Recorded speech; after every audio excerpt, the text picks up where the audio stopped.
Good morning, good evening, good afternoon, wherever you may be. CC here, Chris from New York, Westchester County. It's 12/20/24.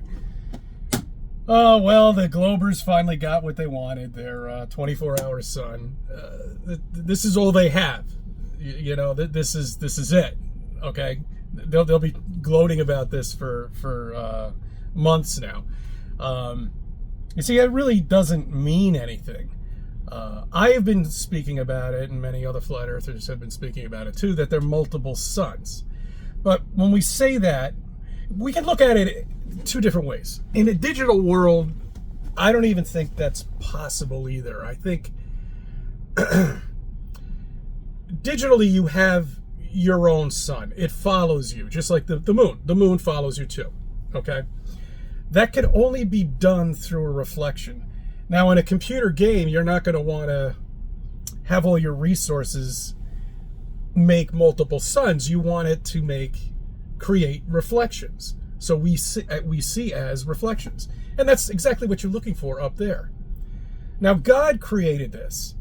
And there's got to be a reason why God would make the sun go around like that in that one particular area in Antarctica. There's something else I want to talk to you about Antarctica too, and some politics. I'm gonna throw a little politics in there too, give you an extra bonus, because it's just complete disaster with these politics. Okay, all right. Now, God wants us to figure this out. He or she, whoever it may be, okay, wants us to figure this out at some point, or maybe God doesn't want us to figure this out. I'm not really sure. Maybe God wants us just to live here in this digital world, or whatever world you want to call it, or whatever it be.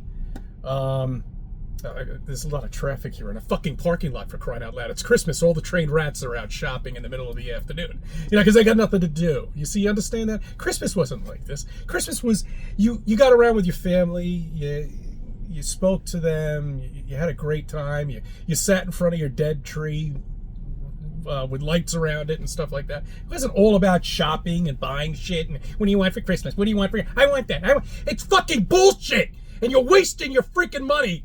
Don't fall into the trap with these holidays, okay? And keep your mouth shut. Remember, you don't want to be outside. Okay.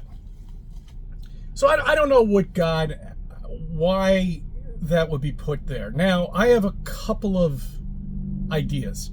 Okay, I think God is saying, okay, you're here, you found it. This is the spot. Continue on your journey. Try to follow the sun, and then you'll eventually hit the dome, basically. Now, what I mean, the sun is a reflective object up there. It's not tangible. You can't land on it, and the moon is the same thing too. The moon does whatever the fuck. Where was the moon anyway, by the way? Why couldn't you see the moon? Well, I looked it up, and apparently the moon is only on the horizon right there at only certain times of year. That'd be nice if you could get that with the sun going around. I'd love to see that. But as usual, they are just going to gloat about this nonsense when the sun is basically a reflection. Remember the fish bowls that we used to have at the circuses or whatever you go to, amusement parks or whatever. Then you used to throw that little ping pong and get it. That's basically what we're living in. Kind of like that. Now let's put a light on top of it, okay? Or maybe just a couple of inches away. You'll see that the light reflects into several other sources around the bowl. It's the same thing. It's exactly. See, this is an amazing place that we live in. God wants us to use our mind. He wants to find out who the intelligent people are, shall we say, and the NPCs. We all know who those are. Those are the ones shopping, going around just mindlessly, not knowing what to do anymore, or where to go, or who they're going to vote for, or who's getting married to who on whatever soap opera that they're watching. What really pisses me off when I was at physical therapy the other day. They were all talking about something. I couldn't even figure out what the hell they were talking about. They were talking about someone getting married and why this one's cheating on that one, but I thought they were talking like real life stuff here. But no, they were talking about some fucking show that they were watching. I'm like, wouldn't it be nice if everybody was talking about flat Earth and all of us were trying to figure out what we're living in? That would be a nice time. That time will come soon. It will. Simple as that. So let them gloat, let them enjoy themselves. They're finally going to get sick of it. We have so much stuff regarding flat Earth, no curvature, NASA lies. I mean,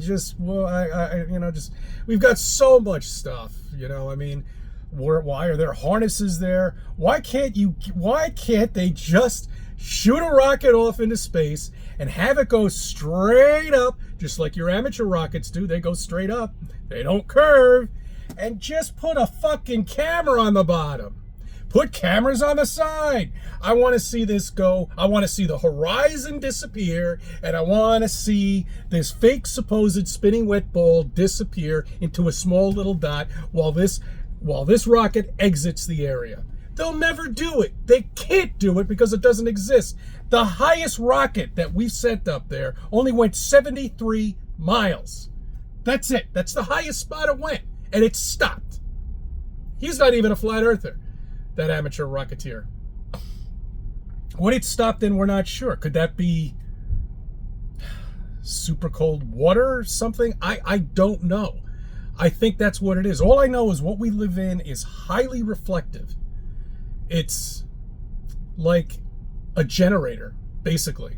God doesn't have to do anything. I don't even think there's a need of janitors around here. I think it's just a terrarium that we live in. It's just running on its own. It's gathering energy from all of these suns, all of these light sources, and it just continues on and on and on until the civilization disappears. Maybe it's a reboot. In the digital world, it would be. I mean, there's just so many things we need to learn. But I think God put that there for a reason, though. I really do. There's got to be a reason for it. And also, with Antarctica, some of the weather apps that I have, there's one in particular. You can go in and it's got this little asterisk, and when you go into like Texas or Tennessee or something, or Florida or whatever it be, it'll tell you exactly what the temperature is. And I always go down to Antarctica, and basically what it shows, his representation of Antarctica is just this big white, strip on the bottom. That's it. And then all these continents up there, because they don't know what to do with it, So basically it's just this big white strip. And it's probably about, I'd say about, on my phone, it's probably about a quarter of an inch thick. In width. But you go down there and that gives you the temperature of what Antarctica is. And I always see there's one area that's always minus 42 degrees. There's some areas by the peninsula that are like 34, 40 degrees. Not bad. It's like a ski day on a ski mountain, basically. 35 degrees, that's warm on a ski mountain. You don't even need a jacket. And when they were down there, most of them weren't even wearing jackets. So, but, my point is, and also because they don't see any guns or military, well, they were chaperoned over there. Okay. All right. They weren't flown over there on a private jet with somebody. Okay. They were actually chaperoned over there. You have to stay in this area. You can't go out. But what are you going to do anyway when you get down there? I mean, you're going to have to go hundreds, maybe 1,000 miles to get to the dome.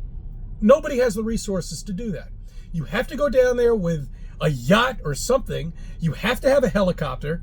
You've got to have something in order to fly in the sky and get all the way out there and to get to the dome. It's possible. But anyway, back to what I was talking about with the sun. This proves that there's a dome. That's what this proves. That we are definitely in a container. That we're definitely in a reflective container reflecting all of these suns. And that's what you're seeing. One area goes around and it just stays there for 24 hours. But I also think that God is telling that person who's down there, saying, come on, come a little further.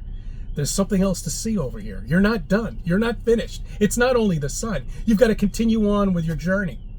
Made it simple. It's all flat down there. You don't have any mountains to worry about or anything. They just go all flat land all the way to the ice wall. Now remember, when we say ice wall, it's not where the shoreline is. The ice wall continues and gradually goes up. That's why it's the highest area in the entire world. The tallest area, shall we say, is the ice wall. And it's all the way over by the dome. Anyway, it's an incredible thing to see. While I was looking at it, I have to say, the sun just, it looks kind of like a blob, doesn't it? But you're recording it, so it's never going to look the way it looks with your own eyes. But I understand that. But it's good to see. Now we have raw data, of exactly what's going on down there, except the bullshit that we had. Because we all, unfortunately, it looked like this thing was not going around in a circle. Nobody ever recorded it. All the scientific bullshit that they're doing down there, they never recorded the 24-hour sun. They've given us clips of bullshit. That's it. We finally got it, and that's great. But once again, it's a reflection. The main source is, now I'm starting to think, after seeing this, the main source might be outside the dome, and it's actually, could be. I don't know. It's hard to explain of how we're getting all these reflections, with the sun. I know we have our own sun. Each of us have our own perspective of looking at the sun. That can't work with a star. It's impossible for that to work with a star. Just impossible. You couldn't drive a mile and see it in a totally different area. And I see it there, and a mile down, I see it over there, or not even. You can go maybe 100 feet or 50 feet, and you're seeing it in a totally different area in the sky. And that's the same as the moon. It's absolutely incredible. Now, but politics. David Newsom, is that his name? The mayor of California, who's destroyed California, is a candidacy for the Democrats for the 2028 voting. I mean, this is how stupid politics are. All right, this guy has single-handedly turned California into a fucking war zone where San Francisco isn't even livable. Businesses can't even last out there. New York City is slowly turning into that, but we're coming back now. The city will be back. Mark my words. And all the bullshit with Hollywood, all the bullshit with NASA, all the stuff that's going on around you, it's all fake news. The drones, they're passing a law. There's a law that's going to be disappearing. They're trying to rewrite the law again for the December 20th, which is today. Okay. These drones that are out there, I don't know what the hell they're doing. I've yet to see one. I don't know. People are speculating they're UFOs. They're trying, guys. They're trying. I know. They're trying to do the UFO thing. But until you do it on Independence Day, no one's going to believe that fucking drone up there is going to give them harm. This little thing, it's 4 feet tall. 4 feet long. Who the fuck cares? Oh, man. Fucking drones in New Jersey. What was that Orson Welles radio show? Didn't that take place in New Jersey? Didn't it? See, they're trying, guys. They're rubbing it in your face. They're the radio station yes, that's right. It was done in New Jersey. It's so much fun. It really is. There's so much shit with all of this that if you just open your eyes, and you look and you see what's going on with everything around you, and you look at the fakeness of this ball that they lied to you about all of this time, you'll finally figure out that something's wrong. It doesn't make any sense. Why would they be feeding this to our children so you can live with it the rest of your life, thinking that you live on a spinning wet ball and that you're insignificant and you're not a person of God, that you don't have potential, that you're nothing in life. I look at globe earthers as this right now, just like as the presidency, describing that, if you believe you're going to vote for Biden, you're believing in a person who is destructive and wants to destroy the country, which he's done, basically. So you believe in that, Now, in the flat earth my mind and many others, continuously believing in the globe hurts the children, okay? And that's the most important thing of it all, is that the children are being lied to, okay? And they're being grown up and brainwashed to believe all of this, to think that they're insignificant and that they have to be... look at society at this point. This is how pathetic society is. You can have a girl who's 22, who's semi-attractive, and start talking about a certain member of a person's body and spitting on it. And then all of a sudden she becomes an overnight success overnight. That's the society we're living in, okay? So that's the mentality of the people that we're living in. That's how they think. And that's how sad it really is. You know, and it disturbs me. It really does. It's a society that's ridiculous. You see, we're intrigued. Flat earthers, we're all intrigued with things. Just like, for example, when you're in the bathroom, you know, the ones that have been set up for the, you know, ambulatory bathrooms for the wheelchairs, and there's that little thing on the side, that little chain, you know, it looks like a light switch, but there's actually a chain sticking out. What happens when you press it? Does somebody actually come out, or does the ambulance come? I've always been curious about that. I want to see. I don't know. I want to do it. I want to just pull the switch, and I want to see what happens. Is somebody going to come running to the rescue? Is SWAT going to come out? What happens? See, we're curious about all of this stuff, okay? And that's why we're flat earthers, because we finally figured out that we've been lied to, that none of this is real, that it's all bullshit. And it's great. It is absolutely wonderful. Anyway, I thank you for subbing. I thank you for viewing my videos. Let me be a part of your life.